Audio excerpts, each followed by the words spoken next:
Esenmisiz эфирда яңалыклар чыгарылышы, студияда Лилия Гатина, алга таба койбир темалар турында кыскача. Торак коммуналь хезмәтләрне цифрлаштыру чолыга да килеп җитте, чоллар моңа ничек карый? Күптән көтелгән бала, хәрби хезмәткәрнең гаиләсендә көтелгән малай туган. Торак коммуналь хезмәтләрнең цифрлаштыру чолыга да килеп җитте. Хәзер коммуналь хезмәтләр өчен онлайн түләргә була.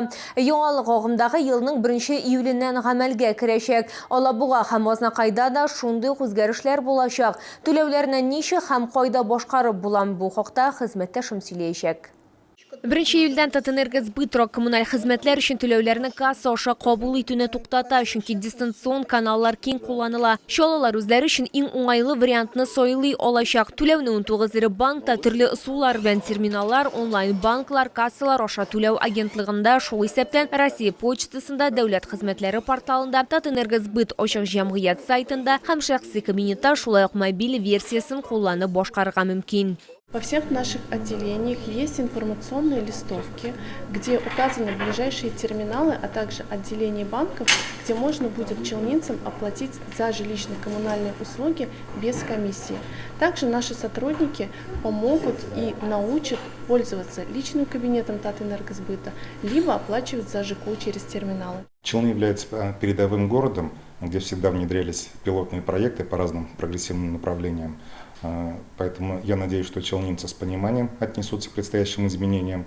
Со своей стороны мы всегда поможем. Чолы халкының Татэнергосбыт кассалары ябылуы уңайыннан фикерләр төрле. Вот пришло второй раз, только говорю, вот не совсем еще точно все знаю. Вот девушки помогают, спасибо им большое. Положительно, сейчас все нормальные люди так оплачивают.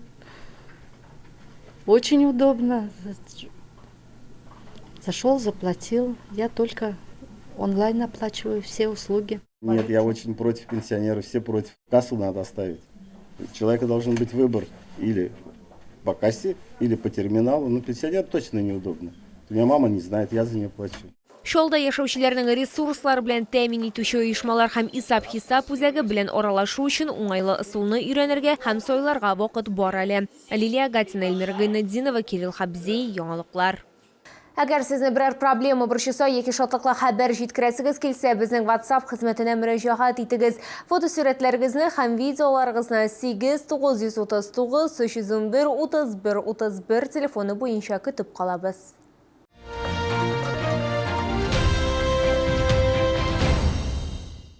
Барысы да исән сау. Рөстәм Гатина Луганск Халык Республикасында дошман дроны һөҗүме белән бәйле хәлгә аңлатма бирде. Пилотсыз аппарат волонтерларның уазына снаряд ташлый. Исегезгә төшерәбез, шул активистлары берничә ел дәвамында Лисичанскның тыныч халкын ошаталар.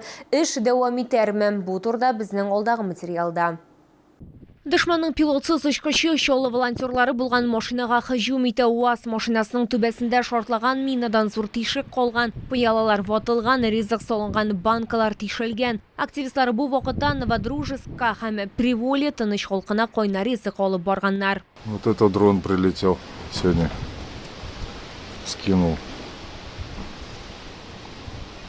Рубашки родились, можно сказать. Волонтерлар зыян күрмәгән, УАЗ фанера, шулай ук маскировка шилтәре белән капланган булган. Рөстәм Гатин үз командасы белән Лисичанскида 2022 елдан бирле бу неонационалистларның беренче һөҗүме. Әмма моңа да карамасан активистлар үз проектларын гамәлдән чыгарырга уйламый. Аларның әйтүенчә, транспорт бар. Автомобили есть, у нас все хватает. Мы, слава богу, обеспечены максимально всем необходимым. На работе это никак не скажется. Ну, все работает в штатном режиме. Ребята сейчас едут в отпуск, немного отдохнут. Шулай ук Рөстәм Гатин хәбәр иткәнчә, Чаллы хакимияте шунда ук бу хәлгә игътибар юнәлтте һәм кирәкле ярдәм күрсәтергә әзер. Тиздән активисты яңадан Лисичанскка китәчәк. Үз командалары белән бергә алар көн саен Лисичанскның һәм аның тирәсендәге кайбер торак пунктларның тыныч халкы өчен 5000 порция кайнар ризык әзерләүне дәвам итәчәк. Лилия Гатина, Эльмира Гайнетдинова, Кирилл Хабзей, яңалыклар.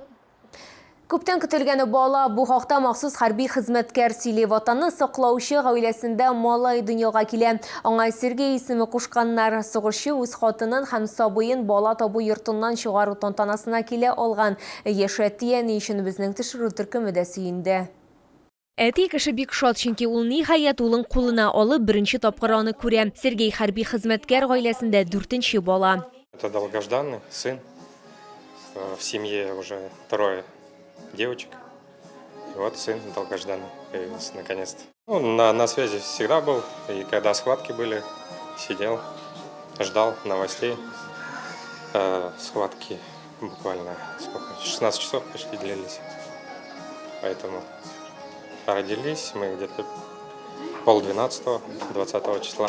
Энеләрнең дөньяга килүен аның апалары да көткән. Олысы әйтүенчә, ул әнисенә баланы карарга ярдәм итәчәк. Так необычно, потому что я их тоже как-то воспитывала частично, можно сказать. А тут мальчик, так необычно и что-то новенькое, так долгожданный тоже братишка, ждем. Ждали все это время. Быстрее бы понянчить уже хочется. Хочется прям маме дать отдохнуть, так с ним уже посидеть пару дней. Ирина хәрби хезмәткәрнең хатыны бик шат. Я даже объяснить не могу. Мы очень рады были, очень ждали его. Очень здорово, что отпустили. Замечательно. Все вместе, да. Сейчас все вместе, дружненько домой. Ләкин өйгә кайтканча Яшәтияне котлауларны кабул итә. Слова благодарности нашему настоящему герою, который очень с интересом рассматривает свое продолжение. Он точно на тебя похож. Он будет таким же мужественным, сильным и крепким настоящим мужчиной. Хәрби хезмәткәрнең гаиләсенә шәһәрдән һәм КамАЗ җәмгыятеннән 100 000 сум, шулай ук яңа туган бала өчен комплект тапшырылды. Лилия Гатина, Эльмира Гайнетдинова, Сергей Вильданов, Яңалыклар.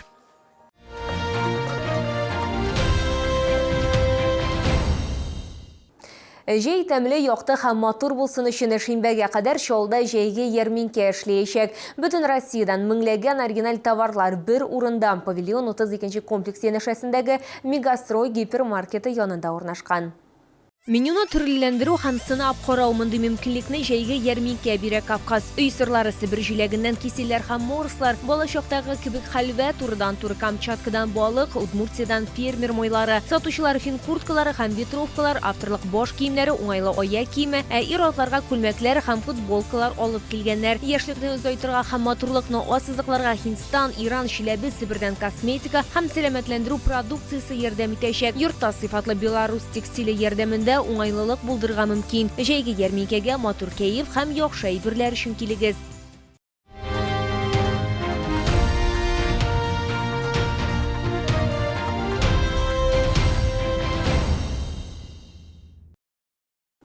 Бу сезгә җиткерәсе соңгы мәгълүматыбыз иде. Мин Лилия Гатина, сезнең белән сау булашам, исән имин булыгыз.